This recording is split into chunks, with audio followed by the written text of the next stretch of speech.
Bonjour, Oula, namasté, comment vous allez les belles âmes? Aujourd'hui j'espère que vous êtes en forme. On se retrouve pour une vidéo sur les clés processus du parcours sacré. Mais pas que, on va parler en général de l'être humain, mais encore plus dans les parcours de liens sacrés comme les flammes jumelles, âmes sœurs primordiales et puis les liens d'âmes jumelles. Donc du coup, aujourd'hui le thème c'est la zone de confort. Donc on va déjà définir qu'est-ce qu'une zone de confort. Une zone de confort peut être de tout type, hein. Ça peut être une zone de confort émotionnelle, ça peut être une zone de confort matérielle, etc. et etc. C'est tout ce qui va nous permettre d'être coincé dans quelque chose dont on n'est plus à sa place. Donc ça peut être un travail avec une personne, hein.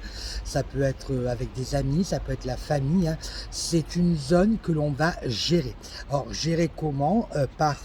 Des fois souvent par dysfonctionnement, parce qu'on a des blessures, des choses à guérir, hein, et on n'arrive pas à en sortir, ou alors par simple et pur intérêt. Voilà, y trouver un avantage.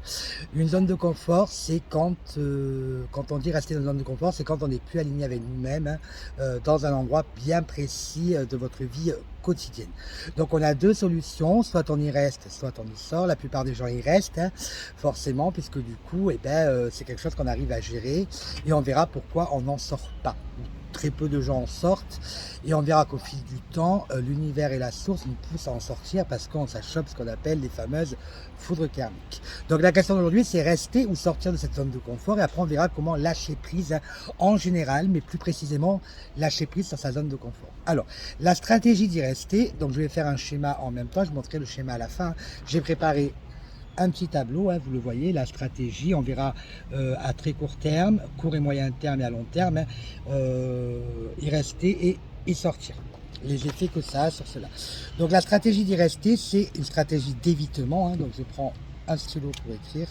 Donc stratégie d'évitement du risque. Forcément, hein, sortir de sa zone de confort, c'est prendre un risque. La stratégie d'en sortir, c'est stratégie d'exposition au risque, donc l'effet inverse. C'est pour ça que c'est ou l'un ou l'autre, on ne peut pas être au milieu, hein. Donc stratégie d'exposition au risque. Alors, le fait d'y rester à très court terme, qu'est-ce que ça apporte à l'individu?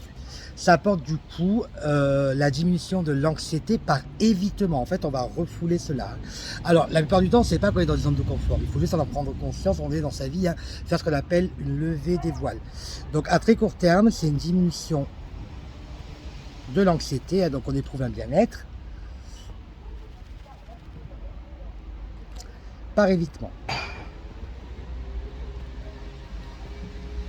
Alors, à très court terme, le fait d'en sortir, ça va être stressant. Ok, et ça va demander des efforts parfois surhumains. Parfois, on peut avoir l'envie d'en sortir, hein, mais on mentalise, mais on a du mal à mettre en place dans la matière, mettre dans l'action, hein, les choses, parce qu'il va falloir faire des choix qui sont plus ou moins impactants sur notre vie, hein, et sur les personnes. Mais faire des choix, c'est forcément délaisser quelque chose, et délaisser quelque chose pour son bien-être. J'ai envie de préciser. Donc, on disait stress et effort pour oser. Donc, forcément, on va oser à mettre en place les choses, hein, se lancer et dépasser ses peurs. Forcément, hein, ce qui nous empêche de sortir de sa zone de confort, ce sont toutes nos peurs. Nos peurs, c'est l'ego, hein, bien évidemment. Du coup, à court ou moyen terme, le fait d'y rester, hein, on va éprouver ce qu'on appelle du regret et des remords et de l'insatisfaction. Alors qu'une fois qu'on veut en sortir, qu'on a dépassé le stade du stress, des efforts et qu'on s'est lancé, hein, qu'on a dépassé les peurs, on ne suit plus notre partie égotique, mais notre âme et notre cœur pour aller vers ce qui va nous procurer du bien-être, hein, on va avoir ce qu'on appelle une satisfaction, une perception, et on va devenir beaucoup plus positif. Donc positivité de soi. Y rester à long terme, du coup, ça va augmenter, si au début ça le diminuait, ça va augmenter l'anxiété.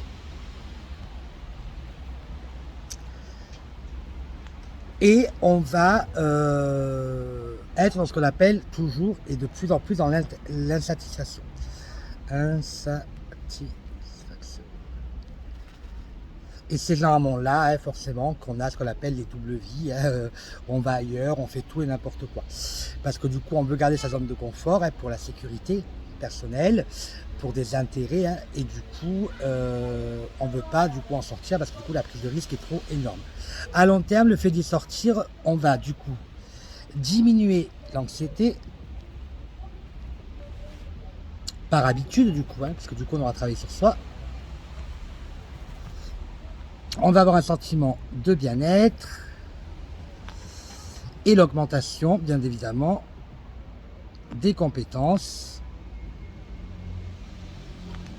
par apprentissage, parce qu'on va apprendre des choses du coup. Déjà apprendre des choses sur soi. Qu'est-ce qui nous empêche finalement de rester ou sortir de cette zone de confort? C'est uniquement la peur de ne pas y arriver, peur de l'échec, ok, et du coup la prise de risque, ok. J'ai envie de vous dire que qui tente à rien n'a rien.